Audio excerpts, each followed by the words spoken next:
We start with more protests expected today. Last night in Charlotte, they were mostly peaceful with a powerful message and call for change after George Floyd's death.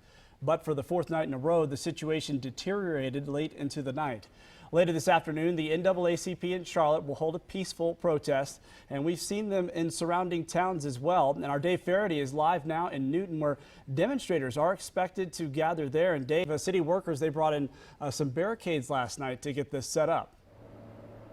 Yeah, Blaine, if you look over my shoulder, you can actually see the barricades. They kind of divide the parking lot, but the protesters have set up along the main road here. You can see them right outside the police department. In fact, let me push in real quick. I want to show you something right there off in the distance. You might be able to see the police chief. He has been out among the protesters, talking with a number of people out here. A lot of these folks are teenagers. Take a look at some of this video we shot just within the last 30 minutes. The police chief here in Newton says the barricades went up last night to provide an area for protesters while also allowing people to access the police department for police business. Newton Police, along with Catawba County Sheriff's Office, along with police in Hickory, have been pre-planning since yesterday. It was then they noticed several posts on Snapchat and Twitter mentioning the possibility of protest here.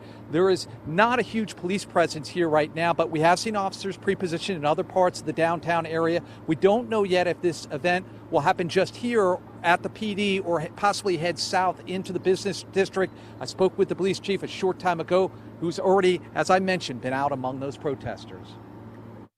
We have a great community. You know, they have our support. They support us. And we're just trying to do what's right. We do want to be the example for the nation, for the world, actually, you know, that protesting is okay. It's okay to protest, and we're going to do it safely. And again, I would say we have probably about 30 protesters there. You can see the police chief again out among the crowd talking with several folks. I'm going to kind of just pan around. I want to show you the police department and those barricades. Again, you can see they run across the parking lot here at the police department. So far, no problems out here. I'm looking off in the distance. I just noticed this as I was panning across those barricades. It looks like there's some folks possibly praying right outside the front of the police department now. Back to you. All right, thank you, Dave, giving us a look at things there in Newton. And this is a powerful video out of Freedom Park where dozens of people gathered for what they called a justice walk yesterday. And they got down on one knee for 9 minutes. Investigators in Minnesota say that's how long a Minneapolis police officer had a knee on Floyd's neck. They prayed, chanted, and then marched through Dilworth and Myers Park. We heard from a woman in the crowd, a mother whose son, Larica Williams, died after a CMPD officer used a taser on him in 2011. She is painfully aware of these kinds of deaths and says that she relives her son's death every time this happens. To hear a grown man, and I'm going to say this, a grown man scream for his mother, my heart got weak. Because I know that's what my son did in his last moments.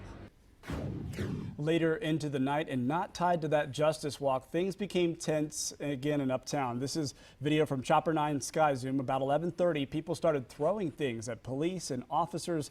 They ordered the crowd to disperse. Our reporter Joe Bruno was right in the middle of all of that, and you could see all of the smoke from the tear gas and the pepper balls being shot off. And watch and listen as he described what was happening there. And hold on a second, Erica. We got riot police coming now. Here we go. Let's keep moving. Let's move down here. Get out of here. We're going to keep moving. The riot police are coming, and things are being thrown in their direction. I see some water bottles being chucked, and here come the pepper balls. Take cover, Sean. We got some pepper balls off of Chima. I'm hiding behind the Chima wall right now. Sean, take cover. Sean, you good? Heads up, fireworks is thrown right towards us.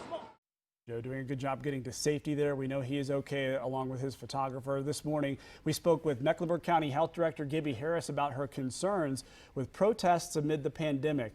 And we asked if the events, the crowds of people together, will lead to a spike in COVID-19 cases. We have COVID-19 in our community. We know that. We are seeing our numbers continue to go up as we do more testing in our community.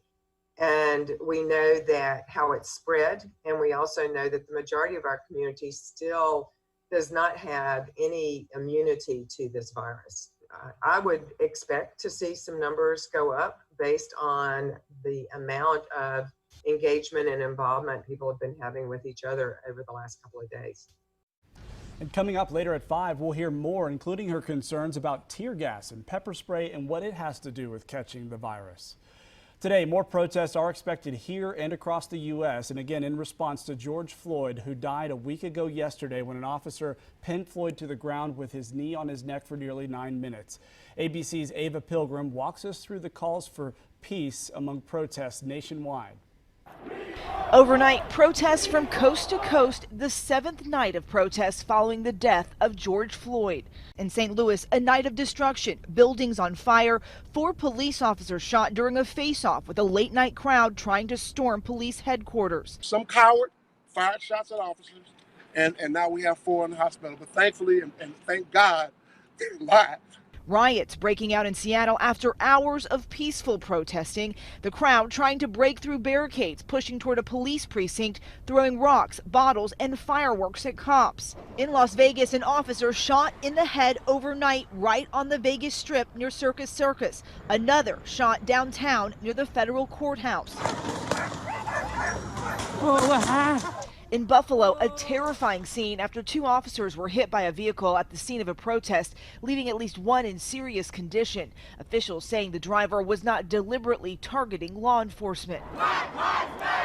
In New York City, thousands marched down the streets in a largely peaceful protest. The highest-ranking uniformed member of the NYPD taking a knee with those gathered in Washington Square Park. Let New York show the country how this is done. But looting attempts began later in the night as Governor Cuomo's newly announced 11 p.m. citywide curfew approached. Mayhem breaking out on 5th Avenue as our Stephanie Ramos reported live. Things are getting wild here at Rockefeller Center here in New York City. It's bad. We're feeding in live. Earlier in the day, across the country, thousands peacefully marching, many determined to stay focused and have their voices and messages heard. Many pointing out that they are not the ones damaging property and that the fires and destruction are taking away from their message of change. I don't agree with all of the foolishness that's been going on, but this is years and generations and decades and centuries of compounded racism, and it's like, how much can we take? That was ABC's Ava Pilgrim reporting. President Trump is threatening to end the violence by using the U.S. military if states can't get it under control. Right after that statement, this happened. Reporters in Washington, D.C. say that these were peaceful protests broken up by tear gas. Minutes later, the president walked past the same area to St. John's Church where protesters set a fire Sunday night. President Trump stood in front of the church with that Bible in his hand there. And this morning, the bishop told ABC News that she was not impressed with that photo op. The president, after speaking the remarks that you summarized and clearing with tear gas and riot-geared police the park and the courtyard of our church, stood in front of St. John's and held up a Bible as if it were spiritual validation. The bishop says she did not know that photo op was going to happen until she watched it live on TV. And there are new calls for calm in Gastonia during the unrest. The latest targeted a courthouse. There is still some crime scene tape surrounding the courthouse this afternoon. And yesterday, the courthouse shut down an hour early and everybody was evacuated after hearing about a possible protest.